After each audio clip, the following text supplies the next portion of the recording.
winning. Tappy, just mention it quietly, will you? Because you'll upset Mr. Gibson if you yell it out. OK, I'll mention it quietly. Although that might be difficult because I think he's a good thing in the race, and I'll be very surprised if he doesn't greet the judge. He's done little or no racing. In fact, today will be only his 9th start, and I think we've yet to see the best of this pretty promising galloper. Ray, Zip Home, what price have you got him on the tote? Tappy, he's 10 to 9, and he's the only one that's been backed in the race. So from the top, Dinky Flyer 9 to 1, Swift Cheval 15 to 2, Be Precise at 30s, Pico at 25 to 1, a stablemate of the favourite, Shinakima 10, Zip Home around the even money, now out to 10 to 9, but it's still well backed. Slave Trade 16 to 1, Vanbrugh 66, Sound of Bells Easy at 9 to 2, Regal Boucher at 66 to 1, and Breakdancer at 100 to 1. As I said, JT, the favourite's all the rage. All right, Ray, Zip Home is ridden by Noel Barker, who yesterday incurred the displeasure of the stewards to the tune of 2 months for his handling of Riverdale in last Saturday's Tramway Handicap. But Noel, of course, is on a stay of proceedings and was able to fulfil commitments here today at Rosehill with some good mounts. And Zip Home is probably the best of them. They're off.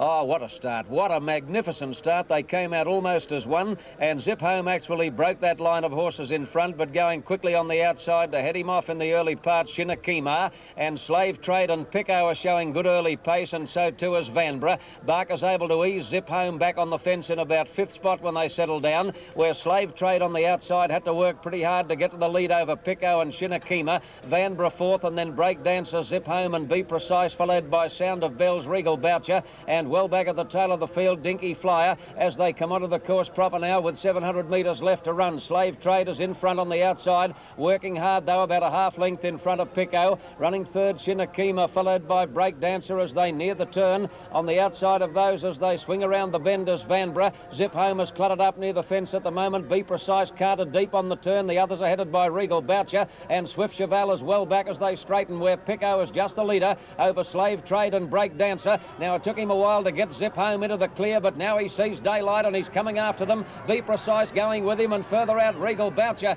Barker's pulled the whip on Zip Home, which is charging at Breakdancer. Zip Home coming at Breakdancer. Regal Boucher running off the track. Zip Home grabbed the lead in the shadows of the post, and Zip's too good. Zip Home beat Breakdancer. Regal Boucher third, should have finished closer. Swift Cheval and Be Precise right behind them, and then Dinky Flyer, Sound of Bells and Vanbrugh. Pico weakened, followed by Shinakima. Slave Trade second last, and last of all is Lenny.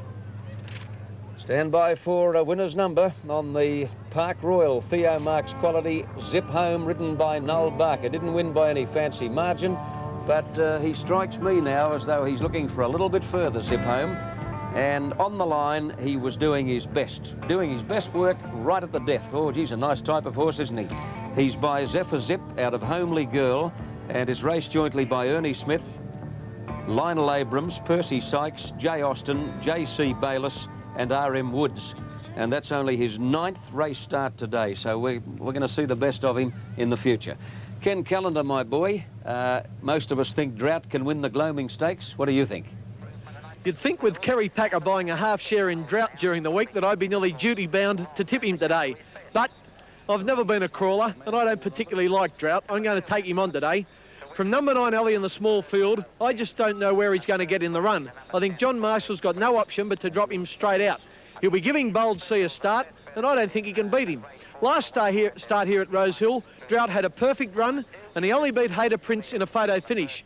When Bold C raced Hader Prince in the Gosford Classic, he beat him by 3 lengths eased down. Today, I think Bold C will stride clear in the straight, and I reckon he'll get the cash. Well, that's the way I'm going to see it anyway. Bold C, a special in the main race of the day. And we'll see the action live in the Tui's Gloaming Stakes, a $75,000 race at 5 minutes after 3. 5.25, so it was 6.11.12.